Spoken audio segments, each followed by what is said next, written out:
നമ്മുടെ മാതാപിതാക്കൾക്ക് അതുപോലെ വിദ്യാർത്ഥികൾക്ക് അധ്യാപകന്മാർക്ക് വളരെയധികം ഉപകാരപ്പെടുന്ന ഒരു വീഡിയോ ആണിത്. നമ്മളെല്ലാവരും കേൾക്കുന്നൊരു വിഷയമാണ് AI, അതായത് നിർമ്മിത ബുദ്ധി എന്ന വിഷയം. ഇന്ന് വളരെയധികം ചർച്ച ചെയ്യുന്നൊരു വിഷയമാണ്. ഇത് എങ്ങനെ ഉപയോഗിക്കാമെന്ന് പലർക്കും അറിയില്ല. പക്ഷെ വളരെ സിമ്പിളായിട്ട് അതിൻ്റെ ഉപയോഗത്തെക്കുറിച്ച് പറയാനാണ് ഞാൻ ഉദ്ദേശിക്കുന്നത്. നിർമ്മിത ബുദ്ധി എന്ന് പറയുമ്പോൾ നിലവിൽ ലഭ്യമായ സകല ഡാറ്റാസും ഉപയോഗപ്പെടുത്തിക്കൊണ്ട് സോഫ്റ്റ്വെയറിനെ അത്രയും പ്രാക്ടീസ് ചെയ്യിപ്പിച്ച് നിലവിൽ ലഭ്യമായ ഡാറ്റാസ് വെച്ചുകൊണ്ട് പുതിയ ആശയം കണ്ടെത്താനും പുതിയ ഉൽപ്പന്നങ്ങൾ ലഭ്യമാക്കാനും സഹായിക്കുന്ന ഒരു രൂപമാണ് AI എന്ന് പറയുന്നത്. ഇംഗ്ലീഷിലുള്ളൊരു വാർത്ത മലയാളത്തിൽ ഒരു തെറ്റുമില്ലാതെ ലഭിക്കാനും അതുപോലെ തന്നെ ട്രാൻസ്ലേഷൻ, അതുപോലെ നമുക്ക് കാൽക്കുലേഷൻ, ഇങ്ങനെ പല ആവശ്യങ്ങൾക്കും AI ഉപയോഗിക്കാൻ പറ്റും. മാതാപിതാക്കൾക്ക് തൻ്റെ മക്കൾ പല വിഷയങ്ങളിലും അഭിപ്രായം ചോദിക്കുമ്പോൾ അല്ലെങ്കിൽ ചില വിഷയങ്ങളിൽ സംശയങ്ങൾ ചോദിക്കുമ്പോൾ അതിന് കൃത്യമായി ഉത്തരം പറഞ്ഞു കൊടുക്കാൻ സാധിക്കാറില്ല. അങ്ങനെ വരുന്ന പല നിമിഷങ്ങളിലും നിങ്ങൾക്ക് ഈ AI ഉപയോഗിച്ചുകൊണ്ട് നല്ല കൃത്യമായി മറുപടി പറയാൻ സഹായിക്കും. ലീവ് ലെറ്റർ മറ്റുള്ള പലതും ഇംഗ്ലീഷിൽ എഴുതി കൊടുക്കേണ്ട സാഹചര്യങ്ങളൊക്കെ ഉണ്ടാകാം. പല മാതാപിതാക്കൾക്കും അത് എഴുതേണ്ടത് എങ്ങനെ അറിയില്ല. എന്നാൽ അവർക്കും ഇത് സഹായിക്കും. വീഡിയോ ഫുള്ള് കാണുക. ഇതിനായി നിങ്ങൾ ആദ്യം ഗൂഗിൾ ഓപ്പൺ ആക്കുക. ഗൂഗിളിൽ കയറിയിട്ട് ജെമിനി എന്ന് പറയുന്ന, അതായത് ഗൂഗിളിൻ്റെ പുതിയൊരു സോഫ്റ്റ്വെയറാണ്. ബാഡാണ് അതിൻ്റെ മുമ്പത്തെ പേര്, ഇപ്പോൾ പേര് മാറ്റിയതാണ്. ഒരു ഇമെയിൽ വെച്ച് തുറക്കാൻ പറയും, ഇമെയിൽ അല്ലെങ്കിൽ ഗൂഗിൾ അക്കൗണ്ട് വെച്ച് തുറക്കാൻ പറയും. ജസ്റ്റ് അങ്ങനെ ഓപ്പൺ ആക്കിയതിന് ശേഷം ഇതൊരു നിർമ്മിത ബുദ്ധിയാണ്, അതായത് ഇതൊരു മനുഷ്യനെ പോലെ പ്രവർത്തിക്കുന്ന ഒരാളാണ്.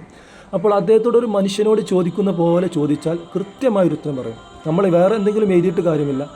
എൻ്റെ മകനൊരു ലീവ് ലെറ്റർ ആവശ്യമുണ്ട് എന്നത് നമ്മൾ ഇതിനോട് ആവശ്യപ്പെടാണ്. എങ്ങനെ ഇത് എഴുതി തരും നോക്കാം.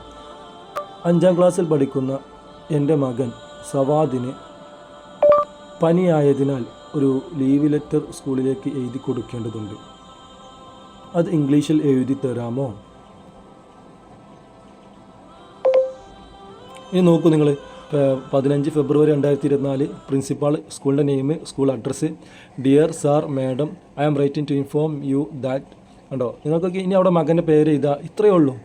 ആ ഡേറ്റ് വെച്ചിട്ട് നമുക്ക് ഇത് നേരെ എഴുതിയത് നേരെ കൊടുത്താൽ മതി. ഇനി നമുക്ക് ഈ ലീവ് ലെറ്റർ പോരാ, വേറെ തന്നെ വേണമെങ്കിൽ ഈ ഒരൊറ്റ ചോദ്യത്തിന് 3 ഉത്തരം ലഭിക്കും. ഡ്രാഫ്റ്റിൽ നോക്കുക, ഡ്രാഫ്റ്റ് 1, ഡ്രാഫ്റ്റ് 2, ഇത് നോക്കി നോക്കൂ. അതുപോലെ മറ്റൊരു ലീവ് ലെറ്റർ നമുക്ക് എഴുതി കിട്ടിയിട്ടുണ്ടാവും. ഇനി ഡ്രാഫ്റ്റ് 3യിലും ഇതുപോലെ മറ്റൊരു ലീവ് ലെറ്റർ എഴുതിയിട്ടുണ്ടാവും. ഇങ്ങനെ നമുക്ക് 3 രൂപത്തിൽ ഒരേ വിഷയത്തിൽ 3 രൂപത്തിൽ നമുക്ക് എന്ത് ചെയ്യും, ലീവ് ലെറ്റർ എഴുതി തരും. നമുക്ക് ഇഷ്ടമുള്ളത് സെലക്ട് ചെയ്ത് നേരെ അത് നമുക്ക് പകർത്തി എഴുതി കൊടുത്താൽ മതി. ഇനി മകനൊരു പ്രസംഗം വേണോ? എൻ്റെ മകന് റിപ്പബ്ലിക് ദിനത്തോട് അനുബന്ധിച്ച് ഒരു ഇംഗ്ലീഷ് പ്രസംഗം ആവശ്യമുണ്ട്. ഈ വിഷയത്തിൽ ഒരു പ്രസംഗം എഴുതി തരാമോ? നമുക്ക് കിട്ടി. Okay, good morning teachers and my dear friends, today we celebrate. ഇത് അവതരിപ്പിക്കേണ്ട രൂപം പറഞ്ഞുതരും. ഓക്കെ, അതുപോലെ തന്നെ ഇത് നമുക്ക് പറ്റിയിട്ടില്ലെങ്കിൽ നമ്മൾ പറഞ്ഞല്ലോ, ഷോർട്ട് ഡ്രാഫ്റ്റ് എന്നുള്ളിടത്ത് അടിച്ചാൽ ഡ്രാഫ്റ്റ് 1, ഡ്രാഫ്റ്റ് 2, ഡ്രാഫ്റ്റ് 3, ഇതിലൊക്കെ ഓരോ പ്രസംഗം വേറെ തന്നെ തയ്യാറാക്കിയിട്ടുണ്ടാവും. പല കമ്പനികളിലും വർക്ക് ചെയ്യുന്നവർക്ക് ഇമെയിൽ എഴുതേണ്ട ആവശ്യങ്ങളൊക്കെ ഉണ്ടാവാറുണ്ട്. ജസ്റ്റ് ആവശ്യപ്പെട്ടാൽ മതി ഇമെയിൽ എഴുതി തരുമെന്ന്, ഇതേപോലെ എഴുതി തരും.